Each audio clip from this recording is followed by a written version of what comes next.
Hi everyone, Patrick Marks here. Thanks for watching. Today's topic, Bill Nye's lies on his video, Can We Stop Telling Women What to Do with Their Bodies? Bill Nye is famous for his video program, Bill Nye the Science Guy. Recently, Bill Nye put out a 4.5-minute video on the YouTube channel, The Big Think. So this is an open video to Bill Nye so that I can respond directly to that video. Hi Bill, I just want to say thank you so much for the videos that you've made on Bill Nye the Science Guy. Those are excellent videos. I've used them many times when I was teaching junior high and high school science. They were excellent, they were well made, and I really appreciate it, and so did the kids.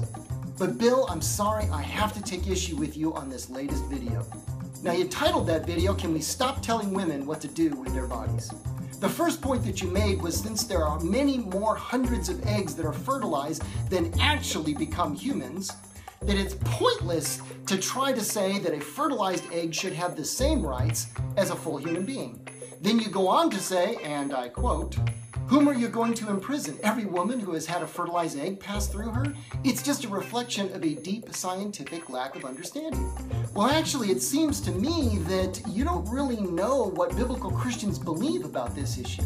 You see, biblical Christians don't accept the idea that just because there are hundreds and hundreds of fertilized eggs that don't go on to become a fully developed human being, that we shouldn't protect unborn human beings. That would be like saying, well, since there's hundreds of human beings that are going to die, there's no point in having laws against murder. Real scientific understanding tells us that 100% of the time, a fertilized human egg is not going to suddenly change and develop into an armadillo. No, the human life cycle is guided by human DNA, and our life cycle begins with dividing cells. And my human cells are still dividing to this day. So Mr. Nye, why are you considered a human being, but a smaller human being that's in a different part of the human life cycle isn't human yet? At least from the point of view that you laid out in your video. And that concerns me, because if we decide that a human in one part of the human life cycle is not fully human yet, what's to stop society from deciding that humans in the late stages of the human life cycle are no longer human? You see, if humans are not human because of their DNA, then they're only human because of what society decides. Now, Mr. Nye, you also say that these laws against abortion are really based on ignorance. Now, I can understand how you wouldn't want laws to be passed based on ignorance. That makes sense, but you say, and I quote, "Your interpretation of a book written 5,000 years ago, 50 centuries ago, makes you think that when a man and a woman have sexual intercourse, they always have a baby. That's wrong. And so to pass laws based on that belief is inconsistent with nature."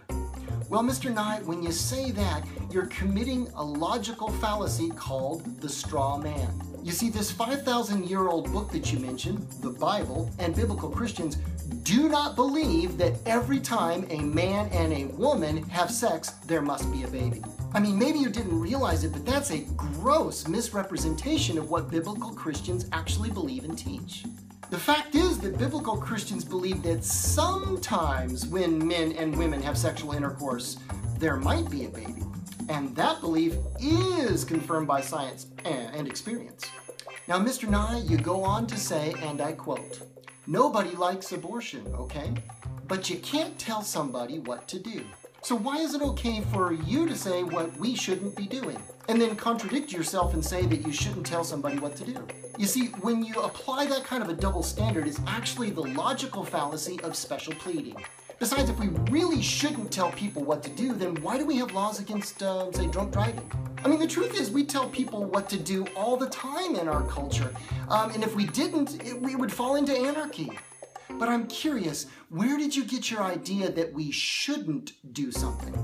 I mean, you're on record, because I've seen so many of your videos, of being a committed evolutionist.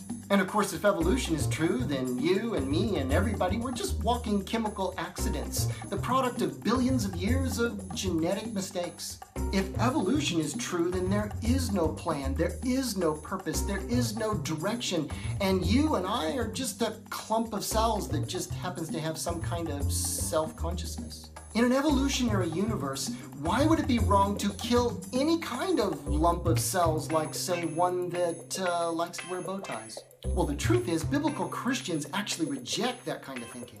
We believe that human beings are created in the image of God. That makes human life sacred, all the way from conception to natural death. You know, it's interesting that the famous evolutionist and atheist Dr. Richard Dawkins, he describes the evolutionary way of thinking like this, and I quote, "In a universe of electrons and selfish genes, blind physical forces, and genetic replication, some people are going to get hurt, other people are going to get lucky, and you won't find any rhyme or reason in it, nor any justice.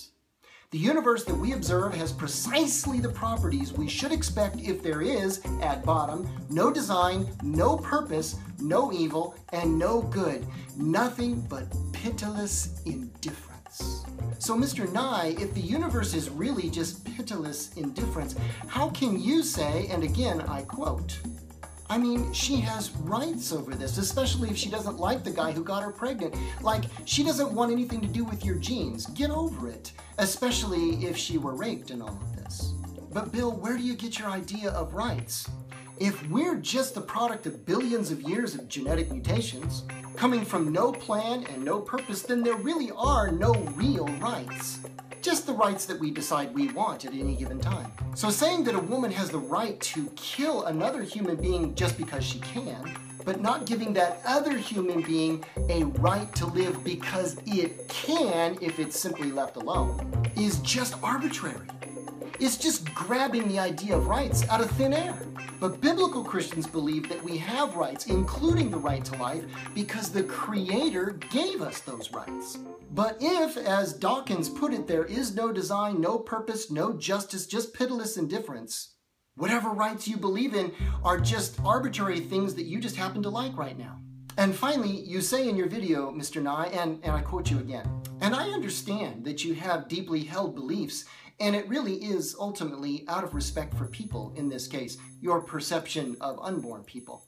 I understand that. But I really encourage you to look at the facts." Okay, Mr. Nye, I really appreciate the fact that you want us to look at the facts, so let's take a look at a few. The fact is that a fertilized human egg is a living organism with 100% human DNA. There's nothing to stop human beings from deciding at some other point in the human life cycle that we can just kill the unwanted, the inconvenient, or the broken down. The fact is that abortion is really an emotional issue, not a scientific issue. There are, in fact, many women who get into terribly frightening situations when they get pregnant. But biblical Christians don't think that emotional reasons are good enough reasons to kill a child. So let's not come up with any of this patronizing nonsense that biblical Christians are somehow pro-life because they don't understand science. Now, Mr. Nye, I don't expect you to actually watch this video. After all, you're really famous, and I'll be lucky if I get 100 people to watch this video. But for those of you that are listening in, I invite you to subscribe to my channel. So be good, don't do anything evil, and hopefully I'll see you next time.